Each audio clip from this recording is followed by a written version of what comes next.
আমার মতো অলস এই পৃথিবীতে আর একটা নেই। যার কারণ হচ্ছে এই ভিডিওটা, তোমরা যে ভিডিওটা এখন দেখছো সেটা কিন্তু কয়েক মাস আগের শ্যুট করা ভিডিও। আমি ইচ্ছে করে অলসতার কারণে ভিডিওটা আমি এডিট করতে পারিনি। তো আমরা যাচ্ছি আজকে জন্মদিনের পার্টিতে, আর পার্টিতে গিয়ে আগে হামলা করে দিলাম ফুচকার গাড়িতে।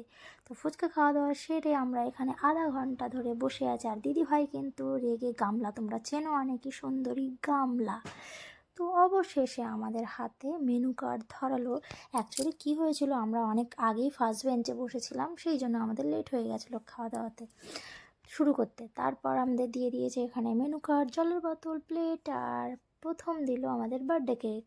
তো তারপরে দেখে নাও তোমরা একটা একটা করে মেনু। ভাত ছিল, মুড়ো ঘন্ট, ডাল ছিল, বেগুনি ছিল, এটা কী মাছ ছিল যেন, আমি মাছ ভালোভাবে, চলো বাগদা মাছ না চিংড়ি মাছ ছিল মনে পড়ছে না, যাই হোক যাই একটা মাছ ছিল, আমি খেয়ে নিয়েছি, তোমরা দেখে নাও, বুঝতে পারলে বুঝে নিও। তো যাই হোক রান্নাগুলো কিন্তু একদম দারুণ লেভেলের ছিল, মানে কী বলবো, এক কথায় অসাধারণ ছিল। তো তারপরে চলে এসেছে স্যালাড, আর ছিল এটা চাটনি, পাঁপড়, এই মিষ্টিটা, এটা মিষ্টি না সরি, এটা পায়েস ছিল। আমি নিজেও বলছি এটা হচ্ছে মালাই চমচম হবে হয়তো, আমি জানি না, বললাম না আমি খাই, কিন্তু অর্ধেক খাবারের নাম আমি ঠিকঠাক বলতে পারবো না। তো তারপরে আবার খাওয়া দাওয়া শেষে কিন্তু আমরা চলে গেছি একদম কফির ধারে কফি খাওয়ার জন্য।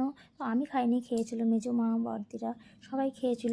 আর এখানে দেখো কী সুন্দর করে গেটটা সাজিয়েছে বলে আমার আর সহ্য হলো না, আমি দিদি ভাই মিলে সবাই মিলে বুকু সবাই মিলে ফটোশ্যুট, কিছু রিলস বানিয়ে টানিয়ে তারপর আর কি আবারও ভিডিও বানাচ্ছিলাম। তার কারণ হচ্ছে যতবারই আমি ভিডিও শ্যুট করতে যাচ্ছি তখনই কেউ না কেউ সামনে দিয়ে চলে আসতো, সেই ক্ষেত্রে ভিডিওটা সুন্দরভাবে আসছিলো। তো যাই এখানে সবাই নাচানাচি করে একদম, ওরে বাবা বিরাট নাচে, দেখছো তো মেজমা কেমনভাবে নাচছে। আর এদিকে ছিল আমার বুকুর বাবার বন্ধু বান্ধবদের সাথে একটু কথা হয়ে, তারপর বুকুর জন্য আলাদা একটা রিলস শ্যুট করে আমরা ওখান থেকে